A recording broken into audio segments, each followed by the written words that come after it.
বিড়ি খাইতে খাইতে ঘরে ঢুকছো কে? ব্রাজিল গাইরা গেছে। একদমই আজে বাজে কথা বলবা না তুমি। 5-5 বিশ্বকাপ পাওয়া ব্রাজিল দল কখনোই বিশ্বকাপের প্রথম ম্যাচে হারে নাই।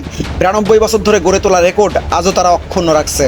তাইলে গাজার মতো বিড়ি টানতেছো কে? হারে নাই ঠিক আছে, কিন্তু যে ফুটবল খেলছে ওইটা দেখে তো বাংলা মদ খেয়ে ঘরে ফেরার কথা ছিল। এত সকালে মদের দোকান খুলে নাই, তাই বিড়ি টানতে টানতে ঘরে ফিরছে। ওইটা তো কোয়ার্টার ফাইনালে খেতেই হবে। খেলার যে ভাব, তাতে কোয়ার্টার ফাইনালের আগে হয়তো খাওয়া লাগবে। 5টা কাপ তো আছেই তোমার।